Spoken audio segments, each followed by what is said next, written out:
2부 민주당, 국민의당에 이어 이번에는 자유한국당 연결해 볼 텐데요. 자유한국당이 지금 현 시점에서 문제 제기할 부분이 어떤 대목인지 연결해 보겠습니다. 자유한국당 정용기 공보단장 연결했습니다. 안녕하세요. 네, 안녕하세요.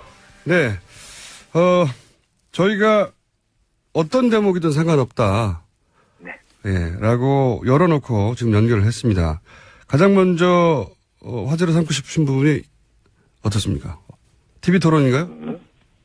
뭐 어젯밤에 있었으니까 많은 네네. 분들이 그거 가지고 얘기하시고 뭐 각종 매체에서도 그 부분을 관심을 가지시는 것 같습니다. 근데 그 전에 한 가지 사실관계를 좀 잡을 게 있는 게 네네. 언론에 제가 이제 공보단장으로 보도가 됐고 실제 발표도 됐었습니다마는 네. 제가 원내 수석대변이라고 하는 기존의 당직만 맡고 공보단장은 제가 안 한다고 해서 안 하기로 했습니다. 아, 그렇군요. 그러면 수석 예. 대변인으로 제가 정정하고.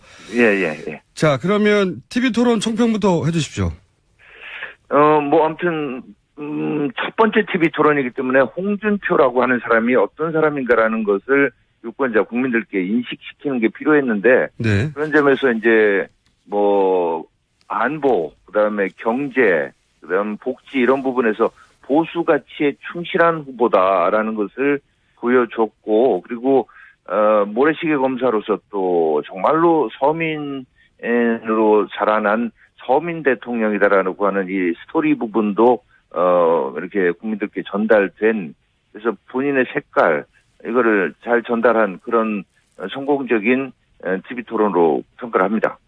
그러면 대변인님은 1등은 당연히 홍준표 후보라고 하실 거고요. 당연히 각 당에서는. 자, 그러면 두 번째로 잘한 후보와 그러면 가장 잘 못했다고 평가하는 후보는 어떻게 됩니까? 글쎄요, 이렇습니다. 이게 본인이 지지하는 후보가 역시 뭐 특별히 큰 실수를 하지 않으면 그렇죠. 예. 잘하게 보이는 거죠. 맞습니다. 그래서 네. 그래서 지지하는 자기가 어떤 성향을 갖느냐에 따라서 1등한 후보에 대한 평가는 다 달라지리라고 보는데요. 네, 그건 당연한데. 예, 글쎄요, 뭐 2등 후보를 굳이 꼽으라고 하시면 예. 글쎄요. 공동 2등으로 하겠습니다. 공동 2등이요? 예, 네. 모두가 공동 2등입니까? 예, 뭐 대체로 다른 분들도 이제 결국 자기 어떤 색깔, 성향, 정책 이런 것들 얘기하는 자리였기 때문에 그리고 뭐 치열하게 공방이 벌어진 부분에 대해서는 방금 말씀드린 대로 내가 지지하는 후보가 잘한다 이렇게 보이는 거 아니겠습니까? 그건 뭐 너무 당연하고 콩깍지인데 근데 캠프 입장에서는 저 후보를 조심해야 되겠다. 저 후보는 충분히 제압이 가능할 것 같아. 그런 내부 평가가 있었을 거 아니겠습니까? 글쎄 모든 후보에 대해서 이제 조금 더 과거에 비하면 좀 더 이렇게 시청자들이 보시기에 좀 흥미진진한 이런 부분이 좀 많아졌습니다. 예. 그럼에도 불구하고 이건 짧은 시간 제한 또 5명 후보들이 하기 때문에 주도권 토론 때도 한 사람이 3사람 이상한테 꼭 질문을 해야 된다라는 룰을 정해놓고 하다 보니까 치열한 공방이 오가지 못했습니다. 그래서 홍준표 후보가 10분 만에 제압한다고 하는 이 부분에 대해서도 뭐 일부에서는 10분 만에 제압 안 됐지 않냐 할 수 있지만 10분 이상 예. 한 후보하고 치열하게 공방을 주고받을 수 있는 이런 룰이 좀 필요하다고 보고 그렇게 된다면 홍준표 후보는 다른 4분 어떤 후보하고 해도 국민들께 정말 그 생각이 정리가 되고 강한 어떤 그 대통령으로서의 리더십을 갖춘 사람이구나 하는 인정을 받을 수 있을 거라고 생각합니다. 상대 후보 측에서 나온 실수 같은 거는 없었나요? 보시기에? 뭐 문재인 후보가 예. 우리 당의 김진태 의원이 안철수 후보를 지지했다. 그래서 네. 적폐 세력의 연대다라고 했는데 그는 명백한 허위사실 유포거나 아니면 김진태 후보는 법적 대응을 한다고 그러는데 아니면 이제 정말 뭐 실수이셨겠죠. 그건 분명히 김진태 의원이 그렇게 한 적이 없는데 국민들 다 지켜보는 토론에서 그런 말씀을 하신 거는 만약에 실수라고 한다면 바로 사과를 좀 하셔야 될 부분이라고 봅니다. 홍준표 후보가 주적을 말씀하시니까 생각난 건데, 주적이 이제 문재인 후보라고, 공개적으로 말씀하셨는데, 실제 캠프에서 가장 먼저 제압해야 될 대상, 주력해서 제압해야 될 대상이 문재인 후보라고 정해진 겁니까? 일단은 저희하고 대척점에 있는 그 후보인 거는 분명하죠. 그러니까 여러 가지 이념 면에서 또 각종 정책적인 측면에서도 서로 분명하게 다른 가치관을 가지고 있는 적이니까 그런 후보와 그런 정당에 대해서 저희가 첫 번째 어떤 그 제압해야 된다. 주적 이런 표현 저는 사실은 개인적으로는 좀 뭐 별로 선호하는 표현은 아닙니다만은 그렇게 인식을 하고 대응을 해야 될 걸로 봅니다. 그런데 이제 실제로 여러 여론조사 전문가들의 얘기에 따르면 홍준표 후보의 지지 기반을 가장 많이 뺏어간 쪽은 안철수 후보 쪽 아닙니까? 이제 그게 선거를 쭉 치르다 보면 이렇게 흐름이 있는데, 네. 문재인 후보는 고정 지지층이 있고 그 지지층의 성향이 저희 자유한국당을 지지하는 분들하고 분명히 차이가 나는 예. 그런 점이 있습니다. 근데 이제 문재인 후보가 저는 제가 볼 때 지난주 초까지 피크를 찍었다고 봅니다. 정점을. 예. 안철수 후보가 4.12 재보궐선거 직전인 10일, 11일까지 피크를 찍은 걸로 저는 이렇게 보는데 안철수 후보는 반기문 전 유엔 사무총장이나 안희정 후보처럼 중도적 입장에서 양쪽 다를 어떻게 보면 취하겠다라는 이런 전략을 택하고 있는데 선거전이 치열해질수록 이런 후보들은 지지 기반이 급격하게 잠식됩니다. 그래서 반기문 후보나 안희정 후보가 그랬듯이 안철수 후보의 지지는 굉장히 지지자들이 유동적이고 또 취약한 지지를 보이고 있고 이런 것들이 이번 4.12 재보선에서도 그대로 나타났다고 보고 이게 계기가 돼서 보수 우파의 지지층들이 홍준표 후보로 이제 좀 결집을 하지 않을까 저희는 이렇게 기대하고 그렇게 예측하고 있습니다. 이렇게 그건 충분히 이해가는 말씀이신데 제 이제 질문의 요지는 문재인 후보와 홍준표 후보의 지지 기반은 사실상 겹치는 부분이 거의 없고 오히려 지지 기반은 안철수 후보하고 겹치니까 일단 안철수 후보와 대립각이 쓰는 게 훨씬 홍준표 후보에게 급선무인 것 같은데 주적을 일단 문재인 후보로 삼아서 궁금해서 질문을 드린 겁니다. 그렇죠. 주적이라고 계속 하신다. 아무튼 문재인 후보와 분명히 그렇게 입장의 차이가 난다라고 하는 점을 밝힌 게 주적이란 표현으로 나타난 것이라고 보고요. 예. 선거에 임하는 전략상으로는 저희도 안철수 후보, 문재인 후보와는 분명히 이렇게 다르다는 것을 하고 안철수 후보에 대해서는 그 어떤 실상이랄까, 실체 이 부분을 유권자들께 인식시키기 위해서 많은 부분을 노력을 하고 있습니다. 유승민 후보, 유승민 후보와의 관계는 어떻게 될까요? 유승민 후보는 이렇습니다. 저는 적어도 이번만큼은 유승민 후보는 아니다라는 것이 TK 지역에서 이번 4.1 재보선을 통해서 나타났다고 봅니다. 유승민 후보가 거의 가서 살다시피 했는데 6군데 TK 지역에서 전패했습니다. 상주 군의의성 국회의원 선거에서는 4등을 했거든요. 이렇다면 유승민 후보가 지금까지도 본인은 억울한 측면이 있겠습니다만은 정치적, 인간적, 정책적 배신을 했다라고 하는 이런 상황 속에서 보수 분열로 인한 우파 패배의 원죄까지 본인이 다 짊어지지 않기 위해서는 스스로 결단을 해야 된다고 보고요. 본인은 끝까지 가고자 해도 또 바른정당의 많은 의원들이 지난 4.12 재보선 결과를 보고 더 큰 지금 고뇌에 빠져서 고민을 하고 계신 얘기를 직간접적으로 듣거든요. 그렇다면 아무튼 좀 더 길게 보고 정치를 하는 모습을 보여주기를 기대하는 게 저희들 입장입니다. 바른정당 내부 더 이상 유승민 후보한테 단일화를 이렇게 이렇게 자꾸 설득하고 이렇게 하지 않겠습니다. 본인의 판단에 맡기고자 합니다. 그럼 단일화 시도는 더 이상 없고 본인의 판단에 맡긴다는 건 본인이 알아서 보수가 이렇게 겸연할 수 없으니 스스로 사퇴하라 이런 말씀이십니까? 그게 보수 유권자들 중에 많은 분들의 뜻입니다. 보수 유권자들이 많은 분들의 뜻이다. 그렇게 이제 그럼 뭐 모든 분들은 아니겠지만 네. 그래서 저도 직접적으로 충청권에서도 어제도 제가 대전을 갔다 왔습니다만은 그런 얘기들을 듣고 있고요. 무엇보다도 이번 선거 결과로 정치에서는 얘기를 하는 건데 대보선 결과가 그것을 말해주고 있다고 봅니다. 네. 근데 공당이 공식적인 절차를 거쳐서 합법적으로 선출한 후보가 스스로 물러나는 일이 일어날 수 있을까요?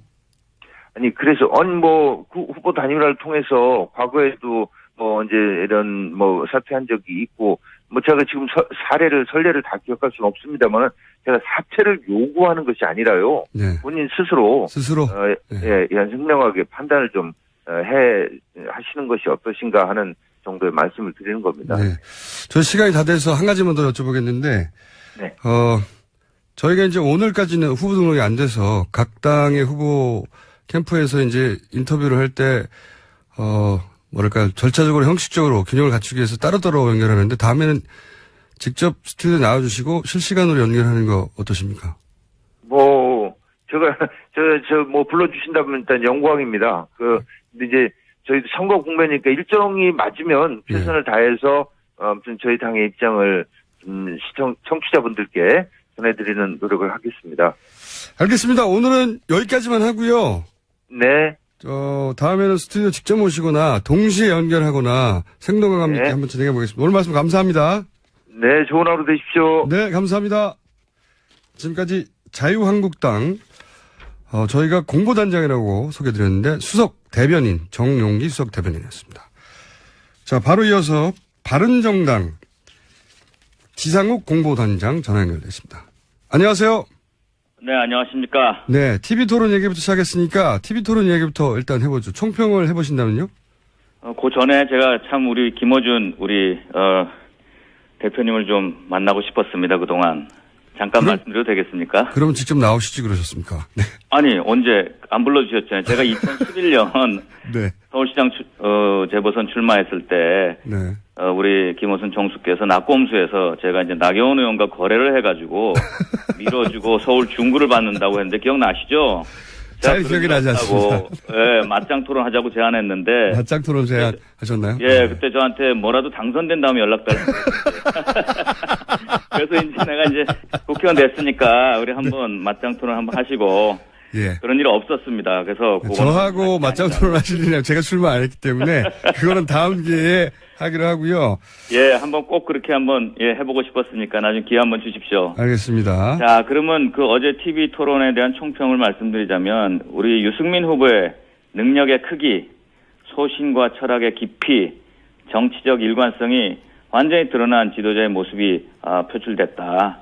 그 외에 중언부언 뭐가 옳았다 그렇다 말할 필요조차도 없는 토론이었다. 그렇게 저는 말씀드리고 싶습니다. 토론회를 대단히 만족스러워하는군요. 지금 캠프의 분위기는 말씀 들어보니까. 그렇습니다. 지금 오늘 아침에 조선일보를 보면 5명 나온 후보들이 자기를 빼고 누가 제일 잘했냐라고 투표를 했을 때 3명이 유승민 후보를 얘기하셨거든요. 네네. 그다음에 2분이 심상정 후보를 얘기했다. 네. 그러니까 나머지 3분은 한 분도 인정을 못 받은 겁니다. 예, 거기서도 드러나고 있습니다. 그렇군요. 특히 어떤 점에서 유승민 후보가 돋보였다고 보시는 겁니까? 인품적으로나 또 정책적으로나 또 그동안 해왔던 일관성. 사람들이 정치를 하면서 분리하면 부인도 하고 또 말을 뒤집고 하는데 유승민 후보는 자기 희생을 감수하면서도 자기의 정치적인 일관성을 계속 유지한 분이었습니다. 여실히 드러났죠. 저도 토론회를 본 사람으로서 유승민 후보의 토론 실력이 제대로 드러났다 이렇게 평가할 수 있긴 한데 문제는 지금 여러 가지 요인이 있겠습니다만 아무래도 이제 사표 심리 때문에 그런 것 같은데요. 네. 유승민 후보가 좋은 자질을 갖춘 후보인 건 틀림없는데 이번 대선에서는 어렵겠다라고 판단하는 게 현재까지의 민심이고 그게 여론조사 수치로 드러나고 있는데 이걸 어떻게 극복합니까? 어제 TV 토론 본 다음에 전라도 광주에 있는 분이 연락을 문자를 주셔가지고 하신 말씀이 네. 그동안은 그렇게 안 봤는데 어제 TV 토론을 보고 내가 당신을 뽑겠다. 사표가 되더라도 뽑겠다. 예. 이게 뭐냐면 지금 우리 김총수께서 말씀하신 사표 심리가 이제 없어지고 예. 어제 토론을 통해서 많은 분들이 누가 이 어려운 위기의 대한민국을 이끌어갈 지도자인가 적임자인가 하는 것을 점점 알게 되고 있습니다. 그런 생각을 하시는 분들이 예, 많이 늘어나고 있고요. 예. 그런데 그런 문자 몇 통 왔습니까 어제? 뭐 수도 없이 댓글로 많이 들어오고 네. 페이스북에 있는데 많이 들어와서 다 세보지 못하는데요. 그 얘기가 제가 기억이 나서 하나 말씀드린 거고 수도 없습니다. 앞으로 수는 셀 수 있지 않습니까 사실 문자로 왔으면.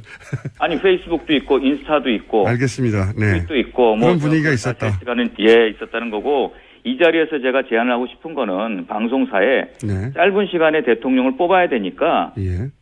그 교섭단체 4명의 후보를 두 사람씩 붙이는 거면 6번이면 되거든요. 네.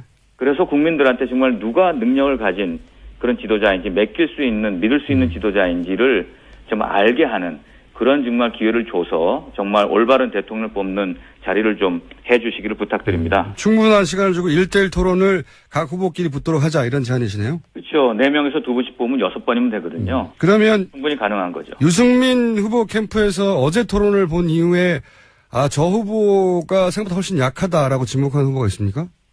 가장 약한 후보는 홍준표 후보입니다. 홍준표 후보도 홍준표 후보 지지자들 입장에서는 큰 실수 없이 방어한 거 아닌가요?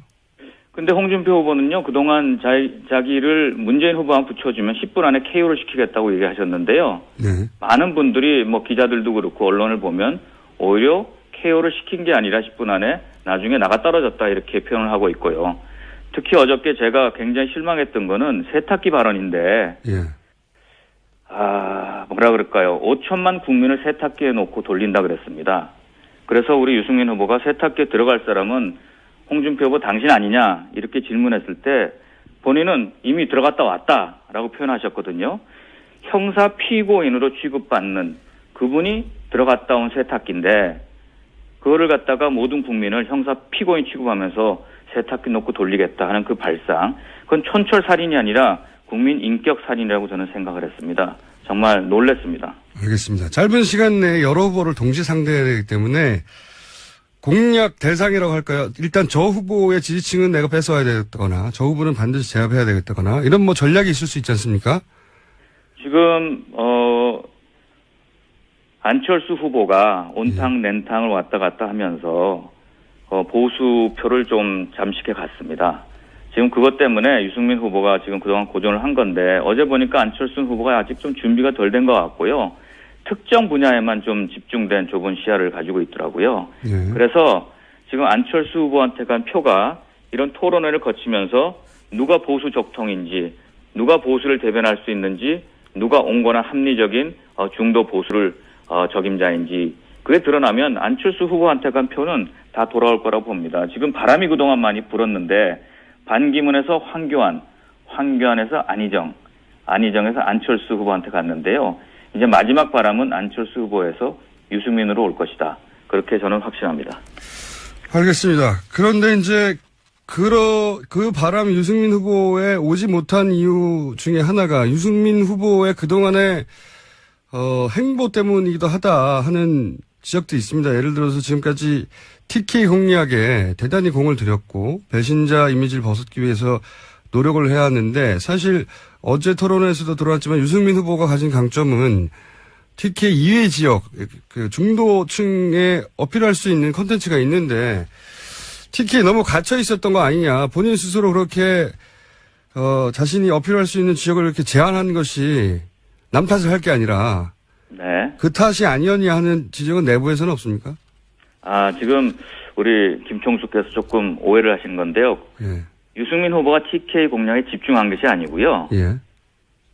TK가 정치적인 고향이고 본인의 실제 사는 고향 아니겠습니까? 네. 그 고향의 마음을 다친 지역민에 대해서 이해와 설득을 시키고 또 마음속으로 나오는 감사와 위로를 하기 위해서 다닌 겁니다. 그게 표의 공략이라기보다는 그런 마음으로 다닌 것이고 이제부터는 훨씬 지금 말씀하신 것처럼 표가 많은 중도의 표가 많은 수도권 앞으로 그런 것으로 집중할 것입니다. 그동안은 그 TK에 집중했다는 사실 자체는 인정하시는 거죠? 예, 그건 이제 표를 구하러 갔기보다는 거의 제일 험지거든요, 지금 배신자 프레임에 갇혀서. 네. 그래서 가장 먼저 가서 여러분들의 마음이 이렇게 아픈 거 내가 이해합니다. 나도 마음이 아픕니다. 한때 열렬하게 여한 없이 박근혜 대통령을 사랑했던 사람으로 인간적으로 괴롭습니다. 하지만 헌법 가치를 훼손한 거에 대해서는 또 그런 기회가 온다면, 또 그런 사태가 발생한다면 똑같이밖에 할 수 없습니다. 그럴 때 많은 분들이 정말 당신 옳았다, 지지해주겠다, 그 길을 꺾지 마라 이렇게 얘기 많았거든요. 하지만 아직 마음이 섭섭한 분들이 많이 있는 거죠. 네. 그렇게 이해하시면 될 것 같습니다. 섭섭한 분들이 그 지역에 있다 하더라도 나머지 전 국민들도 유승민 후보가 누군지 알아야 되는데, 네. 그 네. 시간을 너무 많이 뺏긴 게 아닌가 하는 생각을 하게 되고, 이건 어떻습니까? 그래서 수도권에 이제 집중할 것이고, 또 다른 타 지역을 집중할 것이고요. 더 좋은 방법은 대선이라는 게 앞으로 27일밖에 안 남았는데 아무리 다닌다 그래서 얼마나 많은 분들을 만나겠습니까? 그러니까 방송사에서 정말 국민들한테 이 후보가 얼마나 능력이 있고 갖춰지고 준비가 됐는지 하는 것을 평가할 수 있도록 우리 김총수님도 정말 1대1로 하는 그런 걸 많이 만들어 주길 부탁드립니다. 유승민 후보가 저희 방송에 오시면 제가 유승민 후보의 장점이 드러나도록 충분히 인터뷰 드릴 수 있는데 그렇게 안 오셔가지고. 아, 그러셨나요? 네. 말씀해 우리 주시고. 총수님께서 우리 네. 유승민 후보를 배신자 프레임으로 가둔 가장 그 대표적 인물 아니신가요? 그거는 전혀 아닙니다. 그건 저희 아니죠. 방송에서는 끊임없이 유승민 후보에게 충분한 기회를 드린다고 했었고요. 그건 네. 아무래도 고모단장님이 저희 방송을 안 들으셨네요. 죄송합니다. 이렇게 인기 있는 방송을 안 들으시니까 지금 지지율이 안 올라가는 겁니다. 그럼 앞으로 제가 많이 듣도록 하겠습니다. 자, 이건 어떻습니까? 방금 좀 전에 연결했던 자유한국당에서는 보수가 이러다가 다 죽는다. 스스로 현명한 판단을 하기 바란다. 지지율 그렇게 낮은데 끝까지 완주한다는 건 보수 전체 피해가 크다. 네. 그렇게 얘기하거든요. 그러니까 스스로 사퇴하라는 얘기 같습니다. 저는 반대로 말씀드리고 싶은데요. 우리가 보수가 이렇게 괴멸하게 된 거는 우리가 제대로 된 헌법 가치를 지키고 민주적 절차를 지켜온 보수, 또 책임과 희생의 보수의 가치를 우리가 하지 않았기 때문입니다. 선거가 눈앞에 닥쳤다고 해서 그 가치를 훼손하고 당장 지금 그래봤자 몇 프로 왔습니까? 홍 후보가 30% 나오고 유 후보가 5% 나오는 그런 거 아니지 않습니까? 그런 걸 버리고 정말 눈앞에 있는 선거만을 앞두고 그렇게 한다면 앞으로 보수는 미래가 없습니다. 형사 피고인인 후보가 막말을 하면서 저는 그분이 사퇴라는 것이 자연스러운 보수 통합이라고 얘기하고 싶고 앞으로 국민들한테 안철수 후보 쪽한 표도 우리가 뺏어올 수 있는 유일한 방법이다. 그렇게 생각합니다. 그러면 완주인 거죠? 한마디로. 네, 그럼요. 예, 완주하려고 나왔지. 저도 2010년 서울시장 선거 때 완주하지 않았습니까? 그거는 기억을 못합니다, 사람들이. 예. 죄송하지만. 자, 그러면 현실적인 문제를 계속 지적해요. 완주하려면 비용도 드는데 지금 지지율도 낮는데 보존도 안 될 것 같고 이건 어떻게 현실 정당으로 극복할 거냐. 이런 얘기 자꾸 저만 하는 게 아니라 기자들이 지적합니다. 현실 정치니까요. 네. 이 문제는 어떻게 극복하죠? 지금 우리 당만의 문제가 아니고요. 지금 우리 보고 합쳐달라고 하는 자유한국당이 지금 담보대출 250억을 빌렸습니다. 홍 후보 지금 5% 6% 나오지 않습니까? 네. 그건 보존 못 받는다고 해서 자유한국당이 난리가 났습니다. 우리 파산한다. 지금 그분들이 저희한테 얘기할 얘기가 아니고요. 우리는 돈이 있다고 대통령이 되는 세상이 아니다. 그렇게 생각합니다. 국민의 세금을 쓰는 거 아껴야 되고요. 있는 만큼 어떻게 선거 캠페인 혁명을 이뤄서 국민들한테 미래 선거를 보여주는 그런 방식으로 우리는 어필할 거고요. 후보의 능력과 맑고 정직한 힘을 보이는 그런 방식을 우리는 고민하고 있습니다. 알겠습니다. 오늘 말씀 여기까지 듣겠고요. 네.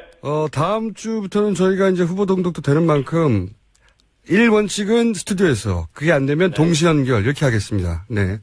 네, 그리고 아까 제가 처음에 제안드린 그때 우리 총수님하고의 맞짱 토론을 한번 꼭 나중에라도 기회를 주시기 바랍니다. 대선이 다 끝난 다음에 얘기합시다. 네. 네, 감사합니다. 오늘 말씀 감사합니다. 네, 만나서 반갑습니다. 네, 지금까지 바른정당의 지상욱 공보단장이었습니다. 노회찬 후보 단독 코너가 저희가 있기 때문에 정의당은 오늘 연결하지 않았습니다. 섭섭해하지 마시고요. 다음 주부터는 골고루 꼭 배분하겠습니다.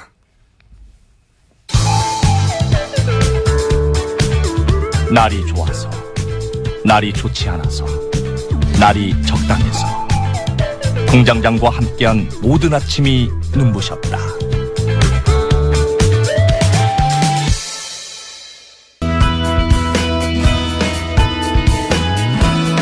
이제 대선이 한 달도 남지 않았습니다. 프랑스 역시 대선이 얼마 남지 않았는데요.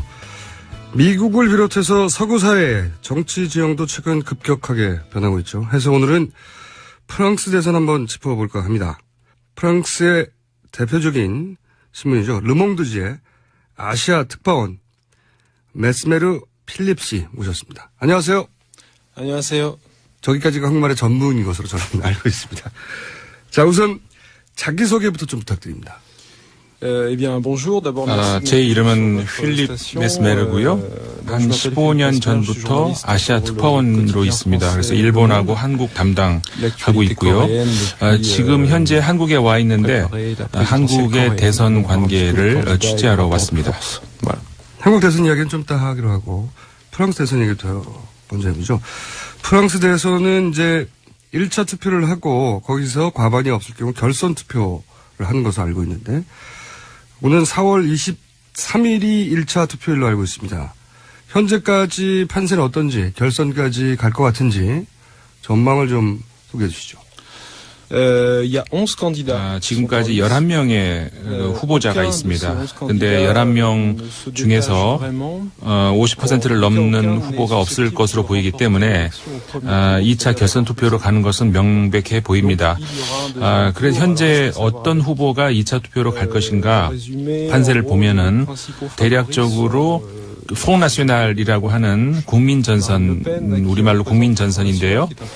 마린 르펜이라는 후보가 일단 2차 투표로 갈 것으로 보입니다. 그 다음에 좌파도 아니고 우파도 아닌 마크롱이라고 하는 후보가 중도 성향의 후보가 2차 투표에 갈 가능성이 높아 보입니다. 그리고 세 번째로 가능성이 높은 후보라고 한다고 하면은 프랑스와 피용인데 프랑스와 피용이라는 후보가 전통적인 의미에서의 우파 후보인데 세 번째로 가능성이 있어 보입니다. 프랑스 오늘 이제 인터뷰를 모신 이유 중에 하나인데 프랑스 대선도 지난 트럼프가 당선됐던 미국 대선처럼 기성 정치는 몰락하고 아웃사이더였던 트럼프 같은 사람이 등장을 하고 그리고 극우 세력이 득세하고 이런 특징으로 설명될 수 있습니까? 현재 상황이? 일단 그렇게 볼 수도 있을 것 같습니다. 하지만 기존 정치의 몰락이라고 하기에는 이제 좀 데리케이트한 부분도 있는데 왜냐하면 정치는 여전히 정치로 남아있기 때문에 그렇습니다. 다만 기존 정당을 이야기를 한다면은 상황이 좀 복잡해 보입니다. 일단 기존 사회당 그러니까 가장 큰 좌파 정당 중에 가장 큰 정당이라고 할 수가 있는데요. 사회당의 후보가 이번에 대선에 출마를 합니다마는 거의 제가 보기에는 그 사라질 운명까지도 갈 수 있는 그런 실정에 와 있습니다. 그 다음에 역시 마찬가지로 극우파가 이렇게 득세를 한다는 그런 차원에서 보자면은 극우 세력의 그러니까 극단 세력의 득세, 아웃사이드 등장 그런 얘기를 할 수도 있을 것 같습니다. 그렇군요. 사회당인 올랑드 현 대통령이 재선에 출마하지 않는 프랑스 사상 첫 번째 현직 대통령으로 알고 있는데 재선에 출마하지 않은 이유가 뭔가요?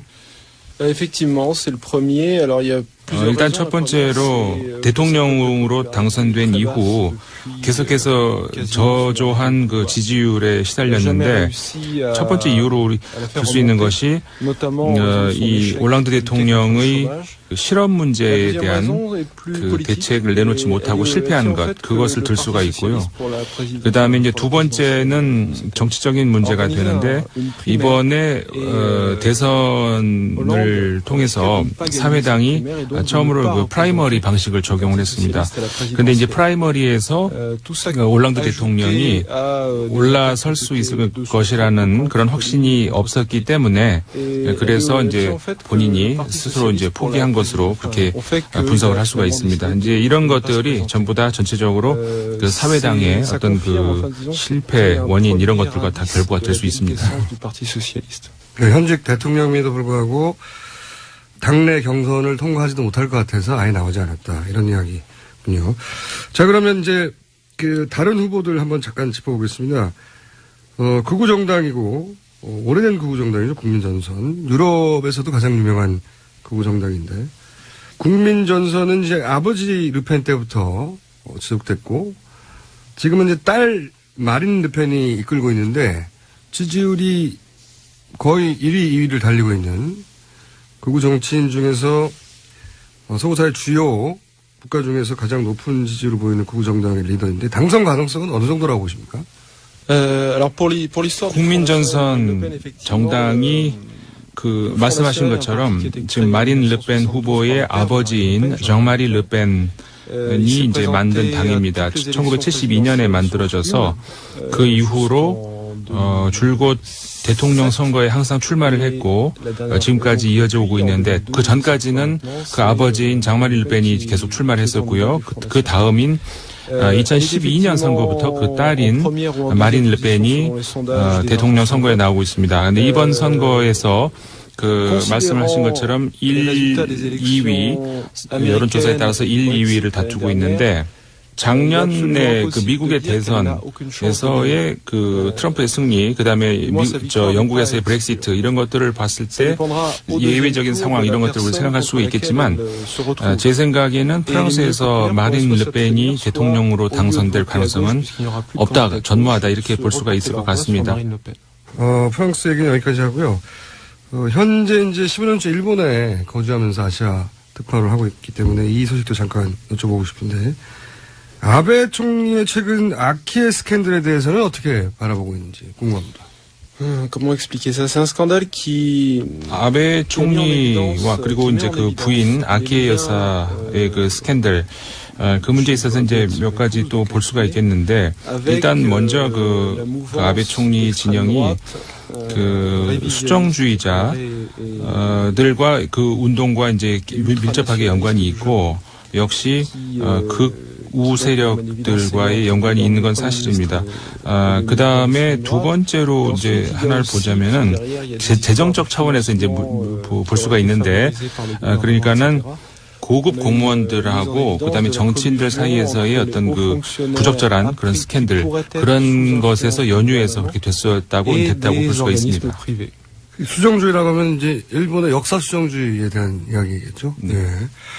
그러면 이 아키에 스캔들을 일본 시민들은 개인 비리가 아니라 어떤 구조적인 커넥션으로 바라보긴 합니까?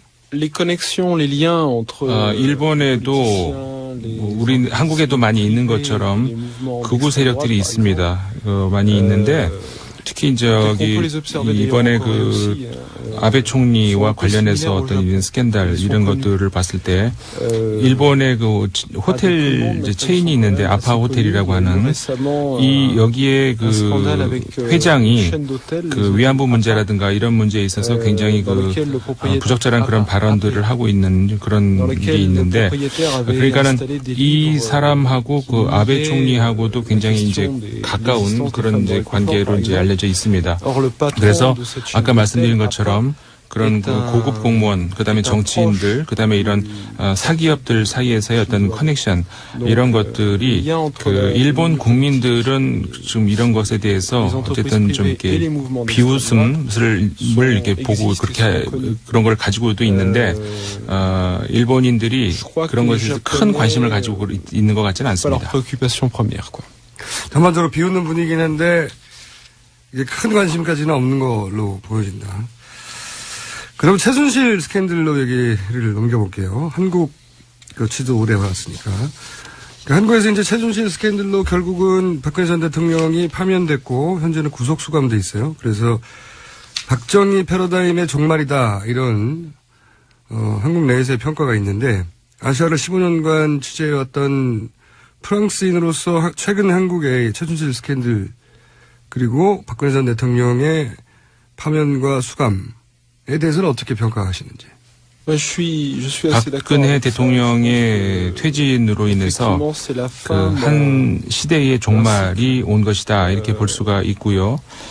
그 2012년 같은 경우에 이제 젊은 세대라든가 이런 사람들도 박근혜를 투표하고 이제 그런 것도 있었지만 이 젊은 세대가 이번 5월 9일 날 있을 선거에도 그런 양상을 보일지는 회의적으로 바라보고 있고 일단 그 전통적인 한국의 우파가 두 개로 갈라져 있기 때문에 쉽지 않은 그런 선거가 될 것 같고요. 어쨌든 이런 전체적인 어떤 차원에서 봤을 때 한 시대의 종말이 될 수 있을 것으로 평가될 수 있다 이렇게 볼 수 있을 것 같습니다. 촛불 집회도 당연히 얘기해 볼 수밖에 없는데 촛불 집회는 언론으로도 접하셨을 거고 실제로 직접 궁금해서 참석도 해본 걸로 아는데 촛불 집회에 대한 인상은 어땠는지. 그 참여한 사람들의 숫자 엄청난 사람이 모였었던 그것을 보고서도 제가 굉장히 많이 놀랐었고 아이들까지 참석하고 가족이 같이 오는 그런 것들을 제가 봤고 그다음에 그 공연이 열렸던 것들 그러니까 결국 이건 거의 축제 형식의 어떤 그런 국민들 참여였지 않나 이런 생각을 해봤습니다. 더구나 굉장히 평화롭게 열렸고 물론 이제 한 가지 목적 대통령의 그 하야를 또 탄핵을 목적으로 하는 그런 그 행동들이었습니다만은 그 뒤에는 국민들의 그 많은 불만, 그다음에 많은 요구들이 숨어 있었던 것으로 제가 보였고 그 과거 한국에서의 반정부 운동 그러니까는 70년대, 80년대 같은 경우에 있었던 그런 경우에는 그 폭력 사태라든가 이런 것들이 굉장히 많이 있었던 것으로 아는데 이번에 그 평화적으로 모든 그런 그 국민 행동이 이루어졌다는 점에서 아까 말씀드렸던 그 한국 민주주의의 승리다 이런 말을 다시 한번 제가 하고 싶습니다. 알겠습니다. 이제 마지막 단계로 넘어가서 한국 정치에 대한 이해가 상당히 깊고 지난 대선 때도 직접 한국에서 취재한 걸로 알고 있는데 그래서 이제 몇 가지 여쭤보고자 하는 게 지금 이제 지지율이 가장 높은 문재인 대표에 대해서는 어떻게 평가하는지 그리고 지금 현재 기준으로는 문재인 후보가 경합하고 있는데 안철수 후보는 또 어떻게 평가하는지 연속해서 질문 계속해 주십시오. 그리고 보수 정당이 분당이 되는 바람에 보수 후보들은 또 분열이 되어 있는데 홍준표, 유승민 후보에 대해서는 각각 어떻게 평가하는지 각 후보들에 대한 평가를 연속으로 해봐 주십시오. 먼저 이제 문재인 후보 같은 경우에 2012년에도 후보자였던 것으로 알고 있는데 굉장한 어떤 그 존경을 할 수 있는 어떤 그런 측면이 많이 있습니다. 과거에 인권운동을 했었던 것, 그 다음에 독재 투쟁 운동했던 것, 이런 것들로 해서 그 많은 지지를 받는, 국민들로부터 지지를 받는 것에 대해서 그럴 만한 이유가 있다라고 생각할 수 있는 것이고 또 국민들이 많은 변화에 대한 기대 이런 것들을 반영을 하는 특히 그 최순실 게이트 이후에 국민들이 변화를 기대하고 있는 그런 그 영향을 받고 있다고 볼 수가 있을 것 같습니다. 그 다음에 안철수 후보 같은 경우에 그 이제 중도와 이제 보수를 이렇게 엮으려고 하는 그런 시도를 보이는데 그 보수와 가까워지는 것에 대해서 제 생각에는 그렇게 놀랄 만한 일은 아닌 것 같다는 생각이 듭니다. 왜냐하면 과거에도 그 보수 세력과 가까웠던 것으로 저는 이제 평가를 할 수가 있고요, 하고 있고요. 그 장점이라고 한다면은 기존 시스템에 젖어 있는 그런 정치인이라고 볼 수가 없고 새롭게 등장한 인물이라는 점에서 굉장히 높은 점수를 매길 수 있는 것으로 이렇게 생각이 되는데 안철수 후보의 정치적 프로그램에 있어서는 분명한 점은 잘 없는 것 같아서 좀 그 점은 제가 잘 모르겠습니다. 그다음에 홍준표 후보 같은 경우에 그 우파 중에서도 이제 극단적인 우파로 보이는데 법조인으로서의 홍준표의 그 과거 역할 그다음에 그 업적 이런 거는 제가 잘 모르겠습니다만은 정치인으로서는 상당히 극단적인 그런 모습을 많이 보이는 것 같고요. 그다음에 유승민 후보 같은 경우도 그 과거에 그 박근혜 대통령하고 가까웠던 인물로 보이는데 과연 새로운 시대를 열 수 있을 그런 인물이 되는지 그것에 대해서 좀 의아하게 생각을 합니다. 심상정 후보를 하나 뺐군요, 제가. 심상정 후보에 대한 Vous connaissez la candidate 간단한- 심상정? Mais pas très bien, non? 잘 모른다고. 어떻게 하면 좋아요? 죄송합니다, 심상정 후보님. 자, 주요한 후보들에 대해서 한번 여쭤봤고, 마지막으로 한국 정치를 오래 관찰해온 프랑스인으로서, 이번 대선에 임하는 한국 유권자들에게 하고 싶은 말이 혹시 있다면, 관찰자로서 오랜 말씀 부탁드립니다. Si je parle, 제가 우리 한국 국민 여러분들한테 충고를 할 수 있는 입장이 되나 그거는 제가 잘 모르겠습니다. 네, 그럼 몇 가지 이야기를 한다면은 우선 투표를 하러 가셔야 됩니다. 투표를 해야 되고 왜냐하면은 이제 이번 선거 같은 경우도 굉장히 중요하고 미래를 결정할 수 있는 그리고 지금까지 벌어졌던 일들이 어떤 일들인지 이런 것을 봤을 때 그 다음에 이게 이제 이 단절을 이야기해야 되는데 이 단절에서 우리가 어떻게 갈 것인가 앞으로 나갈 것인가 뒤로 돌아가실 것인가 이것을 결정하게 될 굉장히 중요한 순간인 것 같습니다. 다시 말하면 한국이 새 봄을 한국의 정치가 한국의 민주주의가 새 봄을 맞을 것인가 그렇지 않고 다시 뒤로 돌아갈 것인가 다시 보수로 회귀할 것인가 이것은 국민 여러분들의 어떤 그 선거에 임하는 그런 자세에 달려있다고 볼 수 있을 것 같습니다. 네, 감사합니다. 사실 프랑스 정치가 지금 한국 정치를 걱정할 때가 아니긴 하죠. 네. 거기도 상황이 급하기 때문에 대선이 끝나면 한 번 더 만나기로 하고 네, 지금까지 15년간 아시아 특파 프랑스 르몽드주의 아시아 특파원으로 있었던 메스메르 필립 씨였고 통역에는 르몽드 디플로마티크의 임상훈 위원이었습니다. 감사합니다. 감사합니다. 지금까지 김어준이었습니다. 다음 주부터 공식적으로 후보가 등록되니까 더 치열한 방송 기대해 주십시오. 안녕. 하고 콩깍지인데 근데 캠프 입장에서는 저 후보를 조심해야 되겠다. 저 후보는 충분히 제압이 가능할 것 같아. 그런 내부 평가가 있었을 거 아니겠습니까? 글쎄 모든 후보에 대해서 이제 조금 더 과거에 비하면 좀 더 이렇게 시청자들이 보시기에 좀 흥미진진한 이런 부분이 좀 많아졌습니다. 예. 그럼에도 불구하고 이건 짧은 시간 제한 또 5명 후보들이 하기 때문에 주도권 토론 때도 한 사람이 3사람 이상한테 꼭 질문을 해야 된다라는 룰을 정해놓고 하다 보니까 치열한 공방이 오가지 못했습니다. 그래서 홍준표 후보가 10분 만에 제압한다고 하는 이 부분에 대해서도 뭐 일부에서는 10분 만에 제압 안 됐지 않냐 할 수 있지만 10분 이상 한 후보하고 치열하게 공방을 주고받을 수 있는 이런 룰이 좀 필요하다고 보고 그렇게 된다면 홍준표 후보는 다른 4분 어떤 후보하고 해도 국민들께 정말 그 생각이 정리가 되고 강한 어떤 그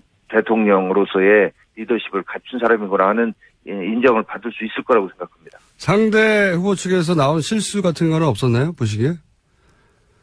뭐 문재인 후보가 우리 당의 김진태 의원이 안철수 후보를 지지했다. 그래서 적폐 세력의 연대다라고 했는데 그는 명백한 허위사실 유포거나 아니면 김진태 후보는 법적 대응을 한다고 그러는데 아니면 이제 정말 뭐 실수이셨겠죠. 그건 분명히 김진태 의원이 그렇게 한 적이 없는데 국민들 다 지켜보는 토론에서 그런 말씀을 하신 거는 만약에 실수라고 한다면 바로 사과를 좀 하셔야 될 부분이라고 봅니다. 홍준표 후보가 주적을 말씀하시니까 생각난 건데, 주적이 이제 문재인 후보라고, 공개적으로 말씀하셨는데, 실제 캠프에서 가장 먼저 제압해야 될 대상, 주력해서 제압해야 될 대상이 문재인 후보라고 정해진 겁니까? 일단은 저희하고 대척점에 있는 그 후보인 거는 분명하죠. 그러니까 여러 가지 이념 면에서 또 각종 정책적인 측면에서도 서로 분명하게 다른 가치관을 가지고 있는 적이니까 그런 후보와 그런 정당에 대해서 저희가 첫 번째 어떤 그 개합해야 된다. 추적 이런 표현 저는 사실은 개인적으로는 좀 뭐 별로 선호하는 표현은 아닙니다만은 그렇게 인식을 하고 대응을 해야 될 걸로 봅니다.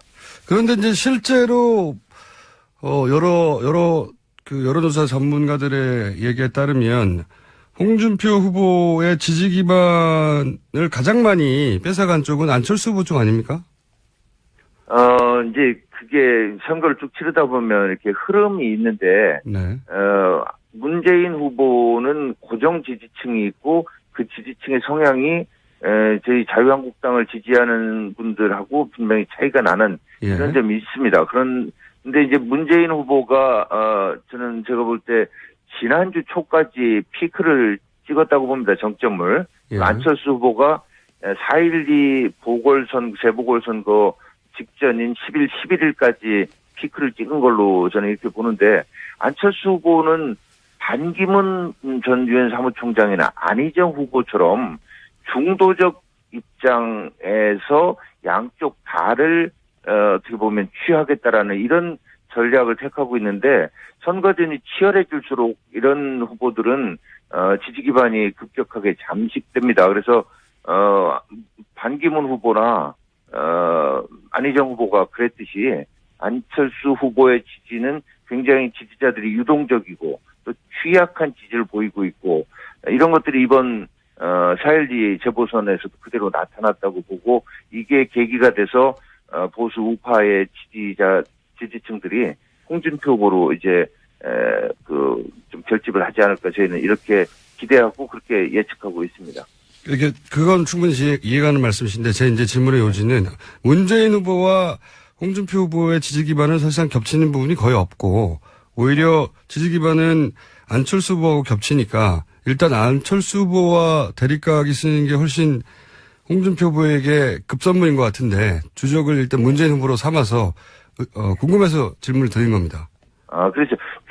주적이라고 계속 하시는데, 아무튼 문재인 후보와 분명히 그렇게 입장의 차이가 난다라고 하는 점을 밝힌 게 주적이라는 표현으로 나타난 것이라고 보고요. 예.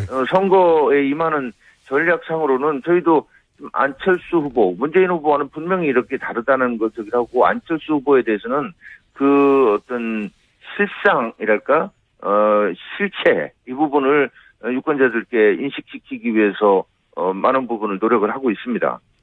유승민 후보, 예. 유승민 후보의 관계는 어떻게 될까요? 유승민 후보는 이렇습니다. 이제는 적어도 이번만큼은 유승민 후보는 아니다라는 것이 TK 지역에서 이번 4.1 재보선을 통해서 나타났다고 봅니다.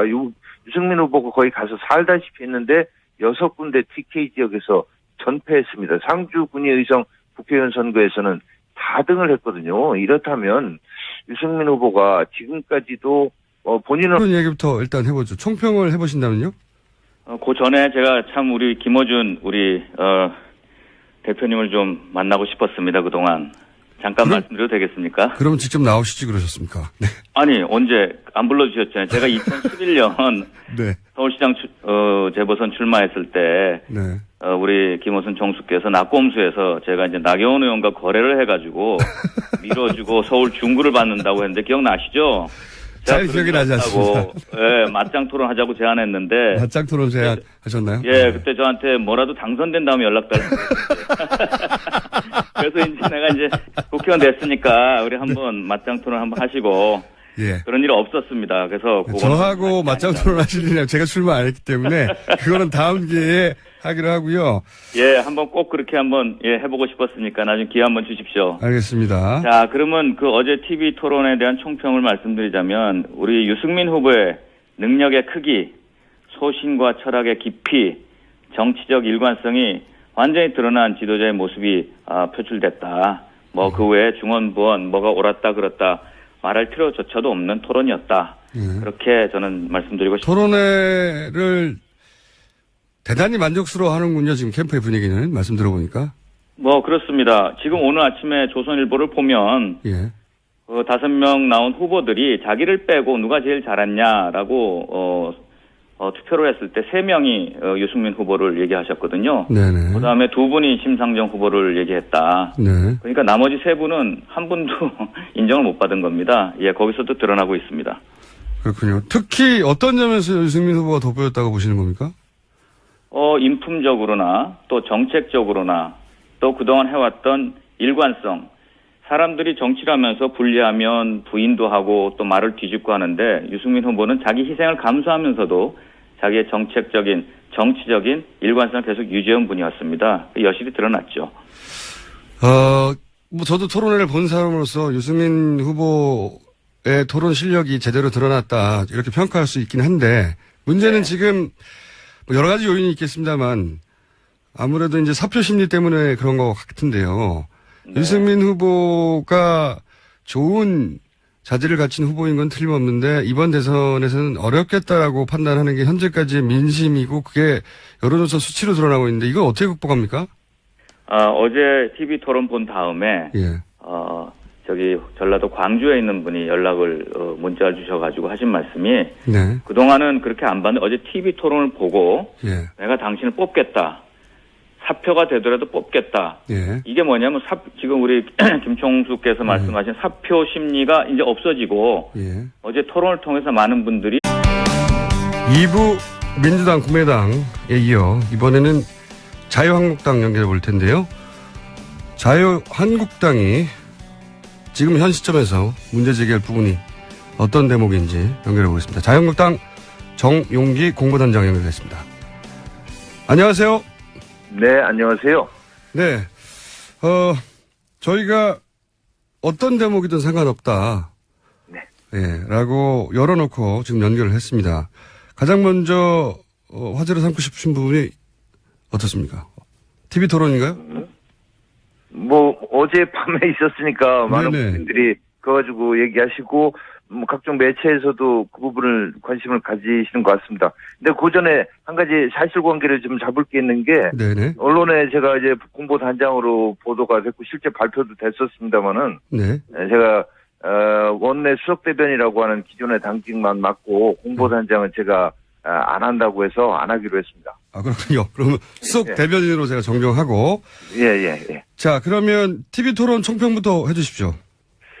뭐 아무튼 첫 번째 TV 토론이기 때문에 홍준표라고 하는 사람이 어떤 사람인가라는 것을 유권자 국민들께 인식시키는 게 필요했는데 네. 그런 점에서 이제 뭐 안보, 그다음에 경제, 그다음 복지 이런 부분에서 보수 가치에 충실한 후보다라는 것을 보여줬고 그리고 모래시계 검사로서 또 정말로 서민으로 자라난 서민 대통령이다라고 하는 이 스토리 부분도 이렇게 국민들께 전달된 그래서 본인의 색깔 이거를 잘 전달한 그런 성공적인 TV 토론으로 평가를 합니다. 그러면 대변인님은 1등은 당연히 홍준표 후보라고 하실 거고요. 당연히 각 당에서는. 자, 그러면 두 번째로 잘한 후보와 그러면 가장 잘 못했다고 평가하는 후보는 어떻게 됩니까? 글쎄요, 이렇습니다. 이게 본인이 지지하는 후보가 역시 뭐 특별히 큰 실수를 하지 않으면 그렇죠. 예. 잘하게 보이는 거죠. 맞습니다. 그래서 네. 그래서 지지하는 자기가 어떤 성향을 갖느냐에 따라서 1등한 후보에 대한 평가는 다 달라지리라고 보는데요. 그건 당연한데. 예, 글쎄요, 뭐 2등 후보를 굳이 꼽으라고 하시면 예. 글쎄요. 공동 2등으로 하겠습니다. 공동 2등이요? 예, 네. 모두가 공동 2등입니까? 예, 뭐 대체로 다른 분들도 이제 결국 자기 어떤 색깔, 성향, 정책 이런 것들 얘기하는 자리였기 때문에 그리고 뭐 치열하게 공방이 벌어진 부분에 대해서는 방금 말씀드린 대로 내가 지지하는 후보가 잘한다 이렇게 보이는 거 아니겠습니까? 그건 뭐 너무 억울한 측면이 있겠습니다만은 정치적, 인간적, 정책적 배신을 했다라고 하는 이런 상황 속에서 보수 분열로 인한 우파 패배의 원죄까지 본인이 다 짊어지지 않기 위해서는 스스로 결단을 해야 된다고 보고요. 본인은 끝까지 가고자 해도 또 바른정당의 많은 의원들이 지난 4.12 재보선 결과를 보고 더 큰 지금 고뇌에 빠져서 고민을 하고 계신 얘기를 직간접적으로 듣거든요. 그렇다면 아무튼 좀 더 길게 보고 정치를 하는 모습을 보여주기를 기대하는 게 저희들 입장입니다. 바른정당 내부 더 이상 윤석열 후보한테 단일화를 이렇게 이렇게 자꾸 설득하고 이렇게 하지 않겠습니다. 본인의 판단에 맡기고자 합니다. 그럼 단일화 시도는 더 이상 없고 본인의 판단에 맡긴다는 건 본인이 알아서 보수가 이렇게 겸연할 수 없으니 스스로 사퇴하라 이런 말씀이십니까? 그게 보수 유권자들 중에 많은 분들의 뜻입니다. 보수 유권자들 많은 분들의 뜻이다. 그렇게 이제 물론 모든 분들은 아니겠지만 네. 그래서 저도 직접적으로 충청권에서도 어제도 제가 대전을 갔다 왔습니다만은 그런 얘기들을 듣고 있고요. 무엇보다도 이번 선거 결과로 정치에서는 얘기를 하는 건데 대보선 결과가 그것을 말해주고 있다고 봅니다. 네. 근데 공당이 공식적인 절차를 거쳐서 합법적으로 선출한 후보가 스스로 물러나는 일이 일어날 수 있을까요? 아니 그래서 후보 단일화를 통해서 과거에도 이제 이런 사퇴한 적이 있고 제가 지금 선례를 다 기억할 수는 없습니다만 제가 사퇴를 요구하는 것이 아니라요. 네. 본인 스스로 네. 현명하게 판단을 좀 하시는 것이 어떠신가 하는 정도의 말씀을 드리는 겁니다. 네. 저 시간이 다 돼서 한 가지만 더 여쭤보겠는데, 네. 저희가 이제 오늘까지는 후보 등록이 안 돼서 각 당의 후보 캠프에서 이제 인터뷰를 할 때, 절차적으로 형식적으로 균형을 갖추기 위해서 따로따로 연결하는데 다음에는 직접 스튜디오에 나와주시고 실시간으로 연결하는 거 어떠십니까? 불러주신다면 일단 영광입니다. 근데 이제 저희도 선거 국면이니까 일정이 맞으면 최선을 다해서 아무튼 저희 당의 입장을 청취자분들께 전해드리는 노력을 하겠습니다. 알겠습니다. 오늘은 여기까지만 하고요. 네. 다음에는 스튜디오 직접 모시거나 동시에 연결하거나 생동감 있게 한번 진행해 보겠습니다. 오늘 말씀 감사합니다. 네, 좋은 하루 되십시오. 네, 감사합니다. 지금까지 자유한국당, 저희가 공보단장이라고 소개드렸는데 수석 대변인, 정용기 수석 대변인이었습니다. 자, 바로 이어서 바른정당 지상욱 공보단장 전화 연결됐습니다. 안녕하세요. 네, 안녕하십니까. 네, TV 토론 얘기부터 시작했으니까 TV 토론